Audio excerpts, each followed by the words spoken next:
bastakorning va albatta xonandaning mehnati. Ana shu kuchli uchlikdan jamuljam bo'lgan, yaralgan bir yaxshi ijodiy namunani hozir biz Sevimli radiosini tinglab ketayotgan barcha insonlar e'tiboriga havola etsak-da mana shu ijodiy namunani, ularning hissiyotlarini qaysidir ma'noda hozir biz ham his qilamiz. Xo'sh, tinglab ko'ringchi, sizga yoqarmikin? Ayniqsa bu Gul ismi bilan boshlanuvchi qizlarimizga, ayollarimizga nihoyatda ma'qul kelsa kerak. Ya'ni tarona nomi Guli deb ataladi. Tarona nomi Guli deb ataladi va o'ylaymanki tinglovchilarimiz ushbu taronani tinglagandan so'ng o'zlarini fikr va mulohazalarini bildirishsa ham bo'ladi. Aynan yangi tarona qanday chiqqanligi, ularga manzur keldimi, yo'qmi, bu haqida ham bizga qisqagina tarzda yozib yo'llasalar juda ham xursand bo'lar edik. Albatta juda ham hayajonli, demak, Sevimli radiosida premyera bizni tinglayotgan azizlar uchun aynidan siz eng yaxshisiga, eng yangisiga munosibsiz. Bundan buyog'iga shunaqa bo'ladi. Ana shunaqa qaynoq kayfiyatga, mana shunaqa yangi kayfiyatga, yangi qo'shiqlarga, yangi taqdimlarga tayyor turishingiz kerak.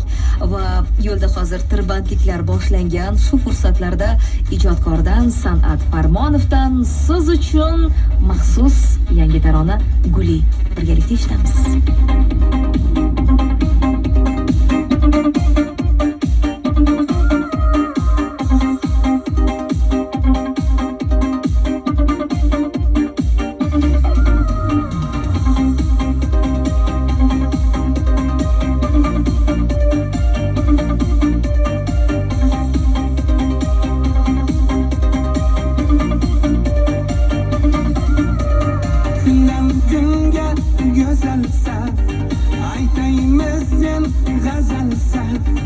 Hayatımda bir dona rashki yaman qaysarsan, kundan kunga go'zalsan, aytaymisan g'azalsan. Hayatımda bir dona rashki yaman qaysarsan. O Guli, hey Guli, sevaman da nima qilay?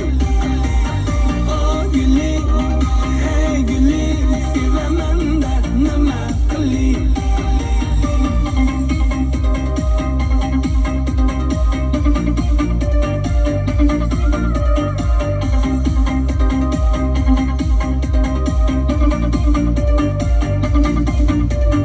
Noming dildan qo'ymayman, qo'shiq qilib kuylayman.